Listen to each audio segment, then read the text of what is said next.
SDO সাহেবরা এবছর কিন্তু সব ওবিসি হোল্ডারদের কিন্তু এনসিএল সার্টিফিকেট দিচ্ছেন না। Welcome back to another new video in SD bio life with life science. এবছর যারা এএনএম জিএনএম বা জেনপাস ইউজি বা এসএমএফডব্লিউবি দেবে, দিয়ে এন্ট্রান্স দিয়ে তোমরা যে অ্যাডমিশন হতে যাবে, তোমাদের প্রত্যেকের জন্য আজকের এই ভিডিওটা কিন্তু অত্যন্ত গুরুত্বপূর্ণ।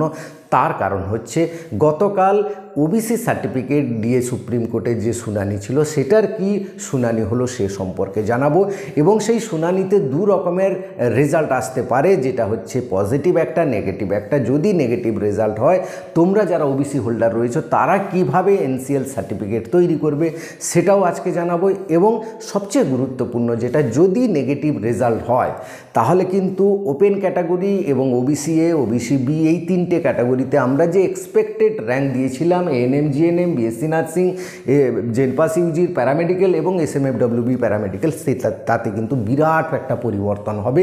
এবং কি সেই পরিবর্তন হবে, এক্সপেক্টেড র্যাঙ্ক কত দূর পর্যন্ত যেতে পারে তার একটা ধারণা দেওয়ার চেষ্টা করব, যাতে তোমরা স্মুথলি কাউন্সেলিং প্রসেসটা করতে পারো এবং অনেক নিচে থাকা র্যাঙ্কটা তারাও কিভাবে অ্যাটেন্ড করতে পারো সেটা নিয়েও জানাবো। তাই ভিডিওটা অবশ্যই শেষ পর্যন্ত দেখো, ভালো লাগলে লাইক করে বন্ধুদের শেয়ার করে দিও। দেখো, প্রথমেই বলি যে গতকাল যে সুপ্রিম কোর্টের শুনানি ছিল ওবিসি সার্টিফিকেট নিয়ে, সেই শুনানি কিন্তু সুপ্রিম কোর্টের মহামান্য যে বিচারকরা রয়েছেন তাতে 20 তারিখ অর্থাৎ 20 আগস্ট পর্যন্ত এক্সটেন্ড করে দিয়েছেন। অর্থাৎ 20 তারিখ একটা রায়দানের ঘোষণার একটা খুব সম্ভাবনা রয়েছে।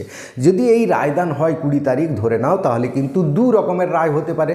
এক হচ্ছে কি, হাইকোর্ট যে অর্ডারটা দিয়েছেন সেটাকে ক্যান্সেল করে দিতে পারেন। সেটা যদি ক্যান্সেল হয়ে যায়, সমস্ত ওবিসি সার্টিফিকেটদের জন্য খুবই ভালো খবর, তোমরা সবাই অ্যাটেন্ড করতে পারবে এবং আমরা যে এক্সপেক্টেড র্যাঙ্ক দিয়েছিলাম সেটাই কিন্তু হুবহু হয়ে যাওয়ার সম্ভাবনা রয়েছে। কিন্তু যদি নেগেটিভ রেজাল্ট হয়, অর্থাৎ হাইকোর্ট যেটা অর্ডার দিয়েছিলেন সেই অর্ডারটাকে মান্যতা দিয়ে দেন, তাহলে কিন্তু প্রায় 5 লক্ষ মতো ওবিসি হোল্ডার কিন্তু এনসিএল দেবেন না এসডিও সাহেবরা। তার কারণ হচ্ছে সুপ্রিম কোর্টের রায় থাকবে তার জন্য। তো কিভাবে সেই এনসিএল সার্টিফিকেটটা তোমরা করবে? এখন এই এনসিএল সার্টিফিকেট কিন্তু সবার ক্ষেত্রে তো হবে না। যারা 2010-এর আগে করেছো বা তোমরা করেছো বা তোমাদের বাবা মা করে নিয়েছেন বা তোমাদের দাদা দিদিরা করে নিয়েছেন, তারা করলেও হবে। তারা যদি 2010-এর আগে ওবিসি সার্টিফিকেট করে থাকেন, তুমি যদি 2010-এর পরে করো, তাতেও কোনো অসুবিধে নেই কিন্তু তোমার ক্ষেত্রে। কারণ সব ওবিসি হোল্ডাররা কিন্তু বাদ যাবে না। কারা বাদ যাবে না, 2010-এর পর যে কাস্টগুলোকে ঢোকানো হয়েছিল মেনলি ওবিসি এ সেকশানে, অর্থাৎ তোমরা বুঝতেই পারছো যে মুসলিম ক্যাটাগরি যারা রয়েছেন তাদের কিছু জাতিকে সেখানে ঢোকানো হয়েছিল এবং হিন্দুদের কিছু জাতিকে ঢোকানো হয়েছিল। বেশিরভাগ রয়েছে মুসলিম জাতির এগুলো। মোট 75টা কাস্ট যে ঢুকেছিল, সেই 75টা কাস্টের যারা ওবিসি হোল্ডার রয়েছেন তারাই সেই 5 লক্ষ কিন্তু বাদ যাবে, নাহলে কিন্তু বাদ যাবে না। এবার দেখো, এখন হচ্ছে কি সমস্যা, যারা জেনপাস ইউজির র্যাঙ্ক কার্ড ডাউনলোড করে এনসিএল করতে যাচ্ছে তারা কিন্তু এসডিও সাহেব দিচ্ছে না, ওই 20 তারিখের রায়ের উপর তাকিয়ে রয়েছেন। এবং সেটা হচ্ছে, ব্যাপারটা হচ্ছে কি না, সুপ্রিম কোর্ট যা অর্ডার দেবে সেইভাবে করতে হবে। তো তোমরা যে দেবে, তোমাদের র্যাঙ্ক কার্ড ডাউনলোড হবে, বিশেষ করে এএনএম জিএনএম বা এসএমএফডব্লিউবি, তোমরা তো র্যাঙ্ক কার্ড পাওনি, তোমরা র্যাঙ্ক কার্ড না পাওয়া পর্যন্ত কিন্তু এটা করতে পারবে না। এখন এসডিও সাহেবরা দুভাবে এই ওবিসি সার্টিফিকেট এনসিএল দিচ্ছেন। একটা হচ্ছে কি না, সরকারি যে তাদের কাছে যে প্রোফর্মা রয়েছে সেই প্রোফর্মার উপর তারা সার্টিফাই করে দিচ্ছেন, সেটা করলেও হবে, কোনো অসুবিধা নেই। এবং ডব্লিউবি যেটা প্রোফর্মাটা দেবে, বিশেষ করে জেনপাস ইউজি কয়েকদিনের মধ্যে পেয়ে যাবে, এএনএম জিএনএম রেজাল্টের পর বা এসএমএফডব্লিউবি রেজাল্টের পর পারবে সেই প্রোফর্মাগুলো, সেটা ডাউনলোড করে নিয়ে যাবে, তার উপর তারা দেবেন। তো তার জন্য আমাকে কি প্রিপারেশন নিতে হবে না, তার জন্য আমাকে কিছু ডকুমেন্টস রেডি করতে হবে এই এনসিএলের জন্য। এটা ডকুমেন্টসটা দুভাবে করবে। যারা গ্রামীণ এলাকায় থাকে তারা একভাবে করবে, যারা পৌরসভা এলাকায় থাকে তারা একভাবে করবে। যারা গ্রামীণ এলাকায় থাকবে তারা সরাসরি, বা পৌরসভা এলাকায় থাকবে সরাসরি এসডিওর কাছে যাবে না, তারা কিন্তু দেবে না। আর ডিএমের কাছে তো যাবেই না, ডিএমে অনেক ব্যস্ত থাকেন, তারা দেন না। এসডিও সাহেব এটা দেন, এসডিও সাহেবের কাছে গেলে একদিনেই হয়ে যাবে। তো তারা কি করবে, যারা গ্রামে থাকে তারা প্রথমে পঞ্চায়েত অফিসে যাবে, অর্থাৎ জিপিতে যাবে। জিপিতে পঞ্চায়েত প্রধান একটা ইনকাম সার্টিফিকেট দেবেন, সেই ইনকাম সার্টিফিকেটটা নিয়ে তোমরা যাবে কার কাছে না, বিডিও সাহেবের কাছে। বিডিও সাহেব একটা ফর্ম ফিল আপ করে দেবেন, সেই ফর্মটা ফিল আপ করে দিলে ইনকাম সার্টিফিকেটটা অ্যাটাচ করে তিনি একটা সার্টিফিকেট করে দেবেন। তারপরে তুমি যাবে কার কাছে, না এসডিও সাহেবের কাছে। এসডিও সাহেবের কাছে গেলে তুমি কিন্তু সেই এগুলো পাবে, এবং এসডিও সাহেবের কাছে যখন যাবে বা বিডিও সাহেবের কাছে যাবে তখন এই জিনিসগুলো ডকুমেন্টসগুলো সঙ্গে নিয়ে যেতে হবে। কি না, তোমার র্যাঙ্ক কার্ডটা অবশ্যই নিতে হবে, 2 কপি ফটো নিয়ে যাবে, ইনকাম সার্টিফিকেট যেটা পঞ্চায়েত প্রধান দিয়েছেন সেটা নিয়ে যাবে, 2 কপি ফর্ম নিয়ে যাবে। কি ফর্মটা, না জেনপাস ইউজি বা তোমরা যে WBJEর যে ফর্মটা দিয়েছিল সেই ফর্মটা নিয়ে যাবে 2 কপি। অ্যাডমিট কার্ডটা অবশ্যই নেবে, এবং আধার কার্ড বা যাদের ভোটার কার্ড আছে সেই দুটোর মধ্যে একটা নিয়ে গেলেই হবে। এইটা নিয়ে গেলে এসডিও সাহেব কিন্তু একদিনে করে দিয়েছে। গত বছর আমার স্টুডেন্টরা বহু করেছে এবং প্রথম দিনই গিয়ে এসডিও করে দিয়েছেন, কারণ র্যাঙ্ক কার্ড দেখলে কিন্তু তাড়াতাড়ি করে দেবেন।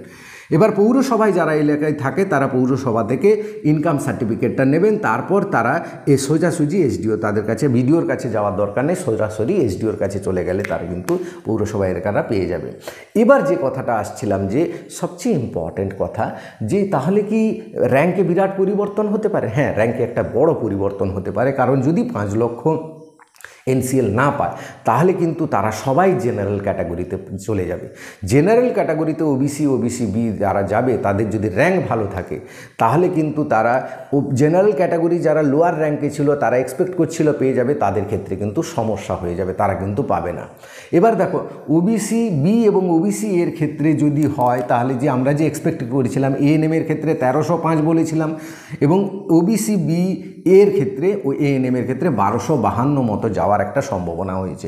সেটা কিন্তু যদি ক্যান্সেল হয়ে যায় তাহলে ওবিসি বির ক্ষেত্রে বা ওবিসি এর ক্ষেত্রে কম্পিটিশানটা যেহেতু অনেকটা কমে যাবে, এটা কিন্তু 1400 ক্রস করে যাওয়ার একটা সম্ভাবনা রয়েছে, এবং এটাও 1300 ক্রস করে যাওয়ার সম্ভাবনা হচ্ছে। অর্থাৎ অনেক লোয়ার লেভেলের র্যাঙ্ক যারা হোল্ডার রয়েছে তারা কিন্তু একটা ঢুকে যাওয়ার ANM এ ঢুকে যাওয়ার সম্ভাবনা রয়েছে। এবার জিএনএম এর ক্ষেত্রে দেখো 3790 ওবিসি বি বলেছিলাম, সেটাও বেড়ে প্রায় 4000 4500 পর্যন্ত চলে যাওয়ার সম্ভাবনা রয়েছে। এটা 5000 ক্রস করে যাওয়ার সম্ভাবনা রয়েছে ওবিসি এরা যারা জিএনএম ফিমেল রয়েছে তাদের জন্য। মেলের ক্ষেত্রে 198 বলেছিলাম ওবিসি বি, সেটা কিন্তু 200 ক্রস করে যাবে, এবং এটা কিন্তু 300 ক্রস করে যাওয়ার সম্ভাবনা রয়েছে যারা মেলের ANM জিএনএম। মেলে তো ANM নেই, সরি বাদ দাও, জিএনএম দেবে তাদের ক্ষেত্রে কিন্তু হয়ে যাওয়ার সম্ভাবনা রয়েছে। জেনপাস ইউজিতে আমি ওবিসি বির ক্ষেত্রে বলেছিলাম 3800 মতো বিএসসি নার্সিং চান্স পাবে, সেখানে কিন্তু 4000 ক্রস করে যাওয়ার একটা বড় সম্ভাবনা রয়েছে, এবং 5450 এটাও কিন্তু 6000 থেকে 7000 পর্যন্ত চলে যাওয়ার সম্ভাবনা রয়েছে, যেখানে জেনারেল র্যাঙ্কে কিন্তু র্যাঙ্কটা অনেক কমে যাওয়ার সম্ভাবনা রয়েছে। SMFWB র্যাঙ্ক কার্ডটা হলেই তোমাদের একটা রেজাল্ট বেরোলে তোমাদের একটা এক্সপেক্টেড ধারণা দেবো, তবে তোমাদেরও কিন্তু বাড়ার সম্ভাবনা রয়েছে। তাই আজকের এই যেটা আলোচনা করা দেখা যাচ্ছে, তোমাদের যারা কম র্যাঙ্ক রয়েছে মনে করছো এবারে হয়তো পাবো না, বেকার করে লাভ নেই, তারাও কিন্তু এবারে কাউন্সেলিং সবাই অ্যাটেন্ড করবে। কাউন্সেলিং প্রসেস অ্যাটেন্ড না করলে কিন্তু চান্স পাও না পাও পরের বছরের জন্য তুমি কিন্তু অনেকটা এগিয়ে যেতে পারবে না। তাই আজকের এই ভিডিওটা কিন্তু তোমার জন্য খুব গুরুত্বপূর্ণ, এবং ওবিসি নিয়ে যারা চিন্তিত তাদের কাছে অবশ্যই ভিডিওটা লাইক করে শেয়ার করে দিও। Thank you for watching.